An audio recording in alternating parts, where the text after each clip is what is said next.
A father twists against two giant serpents. One son is already trapped. The other reaches for help.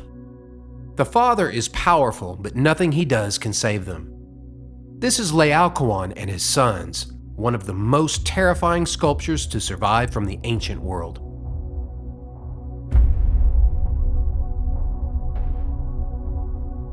It's also far removed from the calm gods, ideal athletes, and balanced temples many people associate with Greek art. By the time this sculpture was created, the Greek world had changed. Alexander the Great died in Babylon in 323 BCE at only 32. During the previous decade, his armies had carried Greek power through Egypt, Persia, Central Asia, and into parts of India. After his death, his generals divided the empire and fought for control. Greek culture now stretched across a much larger region. New kingdoms grew around wealthy cities and royal courts, while Greek ideas encountered the older traditions of Egypt and Asia. Historians call this the Hellenistic world. The name comes from Hellene, the word Greeks used for themselves. Hellenistic art is not simply Greek art later. It's Greek culture adapting to a more international and unstable world. Classical Greek artists had pursued harmony, proportion, and self-control. Hellenistic artists still valued technical perfection, but they used it to explore movement, suffering, and intense emotion. Instead of standing apart from the world in perfect balance, these figures struggle within it.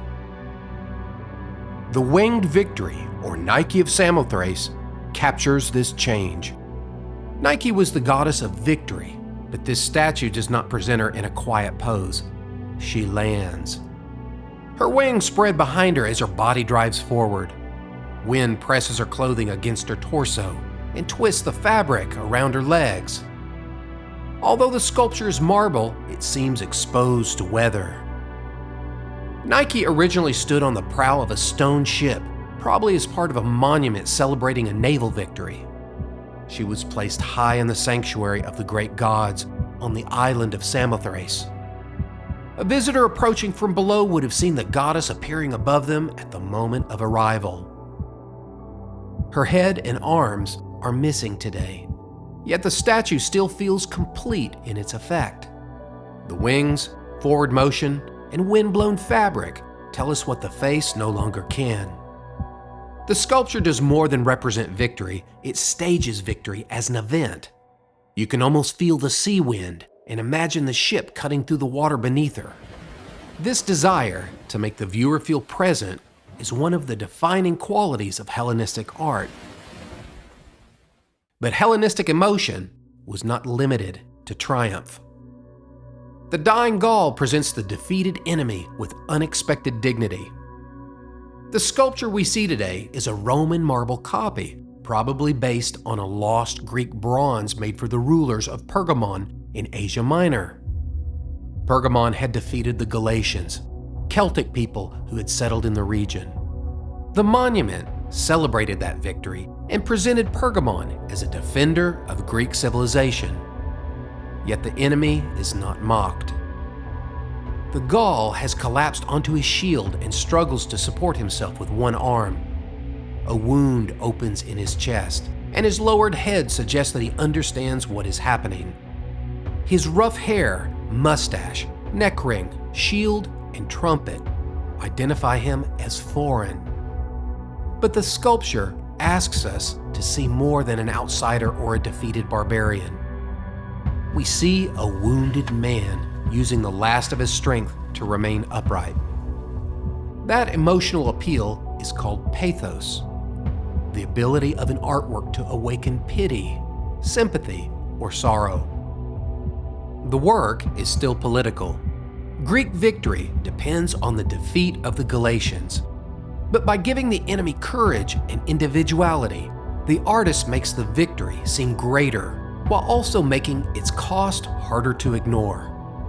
The Dying Gaul also demonstrates the broader realism of Hellenistic sculpture. Greek artists had long perfected the young athletic body. Now they explored bodies altered by experience and approaching death. No work pushes that interest further than Laocoön and His Sons. According to the story, Laocoön was a Trojan priest who warned his people not to bring the wooden horse inside the walls of Troy. He was right. Greek soldiers were hidden inside it. But the gods who supported the Greeks sent 2 sea serpents to kill him and his sons. The sculpture shows the attack already underway. The serpents bind the family together as Laocoön twists against them. His powerful torso pulls in one direction while his head turns in another. Beside him, one son is trapped and the other tries to escape. The design gives the eye nowhere to rest. Bodies, limbs, and serpents cross one another in a single knot of movement. Laocoön's strength makes the scene more painful because we can see how completely that strength fails. The viewer is no longer observing a distant ideal. We become witnesses to a disaster at the moment hope disappears. This theatrical intensity is why scholars sometimes describe works like Laocoön as Baroque. They do not mean the later Baroque period of European art. Here, the word describes a style built around forceful movement, emotional drama, and figures that seem to break into the viewer's space. Laocoön was discovered in Rome in 1506 and immediately became famous.